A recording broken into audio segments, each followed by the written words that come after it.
دعا مانگیں۔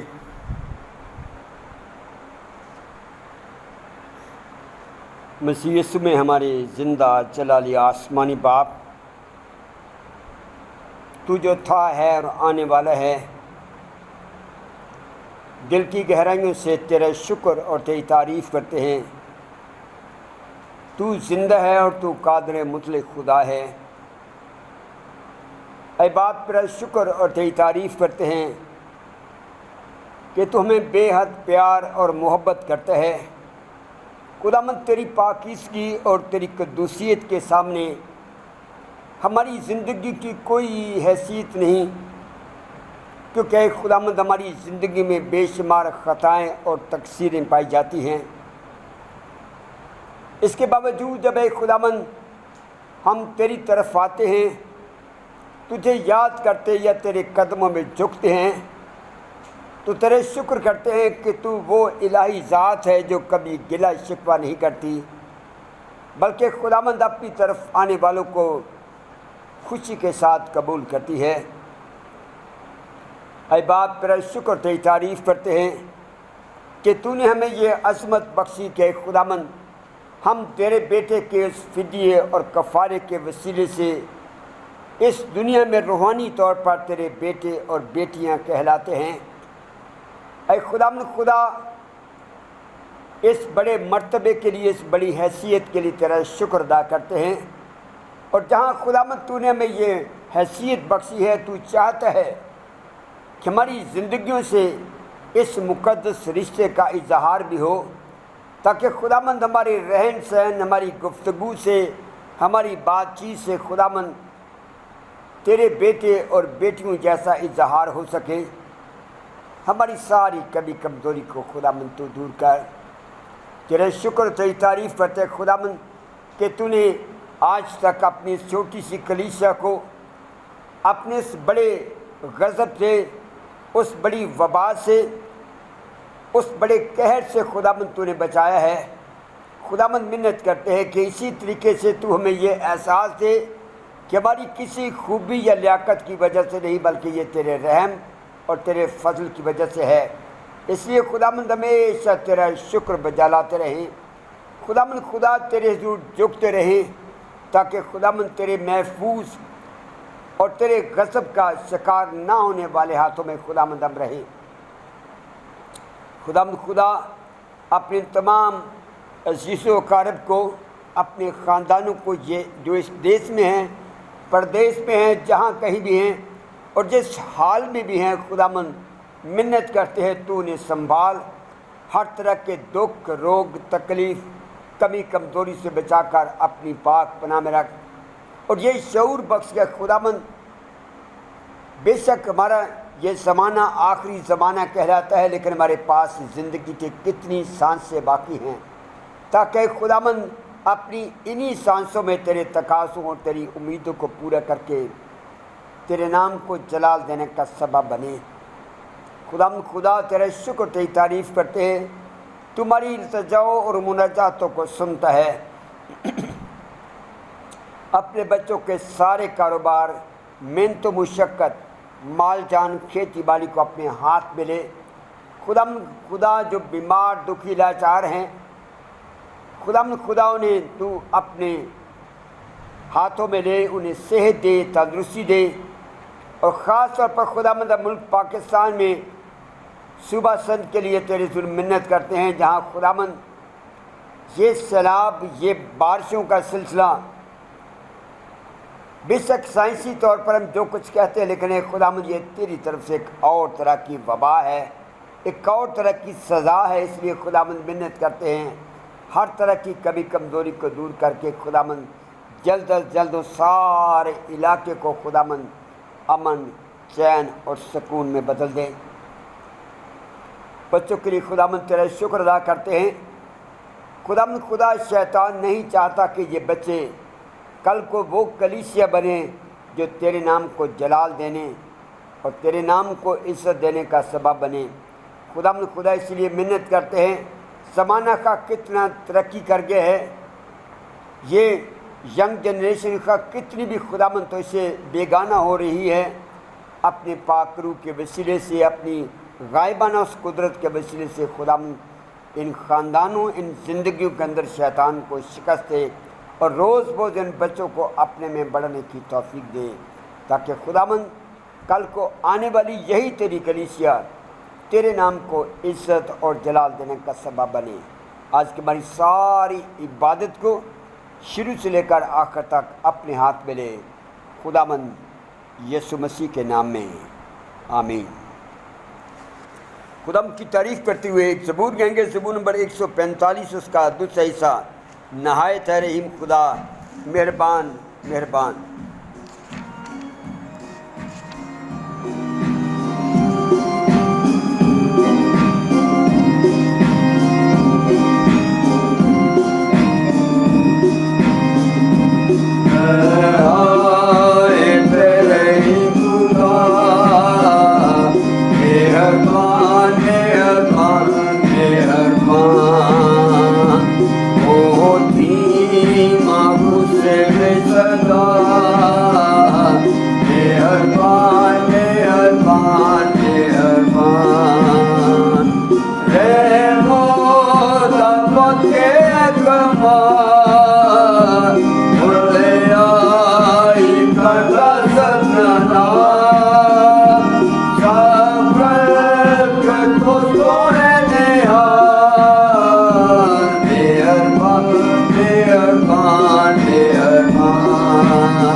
خدا کی تعریف کرتے ہیں۔ ایک اور گیت گائیں گے، گیت نمبر 131،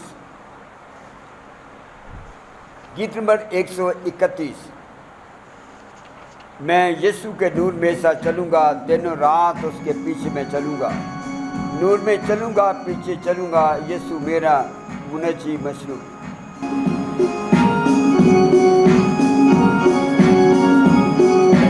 یسوع کے نور میں سا چلوں گا، دن و رات اس کے پیچھے میں چلوں گا، نور میں چلوں گا پیچھے چلوں گا، یسوع میرا منجی مشروع۔ چلتے چلتے دور میں یسوع کے ساتھ،